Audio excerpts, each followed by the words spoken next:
চলতি বছরের ৪ নভেম্বর গাজীপুরের কাপাসিয়ার পাড়িরটেক এলাকায় বন থেকে গাছ কেটে লুটপাটের সময় ভিডিও ধারণ করতে গিয়ে হামলার শিকার হন ৩ সাংবাদিক। এর আগে ৯ সেপ্টেম্বর কালিয়াকৈরের ফুলবাড়িয়া এলাকা থেকে গাছ কাটার সময় কয়েকজনকে হাতে নাতে আটক করা হলেও সংঘবদ্ধ চক্রটির হামলার শিকার হন বন কর্মকর্তারাও।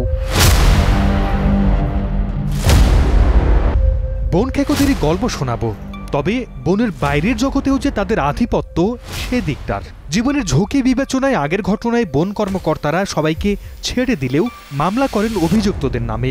এরপর গত ৭ ডিসেম্বর সেই মামলার প্রধান আসামি সাত্তার মিয়া আদালতে হাজিরা দিতে এলে তাকে কারাগারে পাঠানো হয়। এ পর্যন্ত স্বাভাবিক মনে হলেও পরের গল্পটা শুধুই প্রতারণার। কারাগারের নথিতে সাত্তার মিয়া জেলে থাকলেও তিনি বাড়িতেই থাকছেন, ঘুরছেন হাটবাজার সহ নানা জায়গায়। এক পর্যায়ে বিষয়টি জানাজানি হওয়ায় গা ঢাকা দেন সাত্তার। এর সত্যতা পাওয়া যায় তার স্ত্রীর বক্তব্যেও।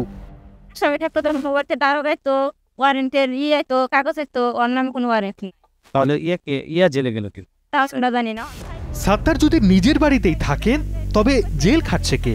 অনুসন্ধান বলছে নথিতে সাত্তারের নাম থাকলেও তার জায়গায় সাজা খাটছেন সাইফুল নামে এক ব্যক্তি।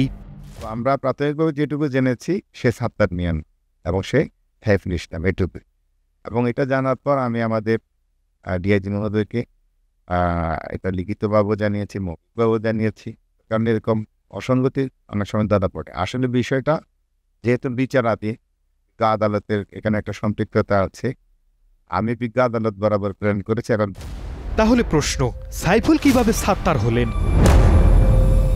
কারা কর্তৃপক্ষ বলছে মামলার আইনজীবী শ্যামল সরকার সাইফুলকে সাত্তার দেখিয়ে আদালতে হাজির করেন, পরে সেখান থেকে নেওয়া হয় কারাগারে। তখন বললো যে আমাকে ভয়ভীতি দেখায় আমার এলাকার মামা, সে আমাকে বলছে চল জামিন হয়ে যাবে, তুই একটু দাঁড়াইস এজলাসে। উকিল আমাকে বলছে, পরে আমি পারছি জামিন হয়ে যাবে, কিন্তু জামিন যে হবে না এটা বুঝতে পারিনি, আমাকে জেলখানায় দিয়ে দিছে। উকিল আমাকে ভয়ভীতি দেখাইছে আমার ছেলেকে মেরে ফেলবে, আমি গার্মেন্টসে চাকরি করি, আমি আজকে বেতন নেওয়ার কথা ছিল। আমাকে উকিল ভয় টয় দেখায় আমাকে কিনে দিছে। আর যে সাত্তারের কাছে ন্যাশনাল আইডি কার্ড জমা রেখে আসছে। এ নিয়ে কথা বলতে আইনজীবী শ্যামল সরকারের সঙ্গে যোগাযোগের চেষ্টা করা হলেও পাওয়া যায়নি।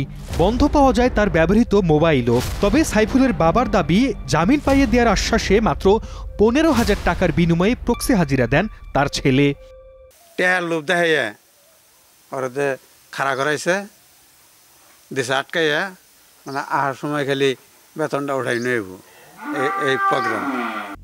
এই ঘটনায় আইনজীবী শ্যামল সরকার ও সাইফুল ইসলামের নামে আদালতে মামলা হয়েছে।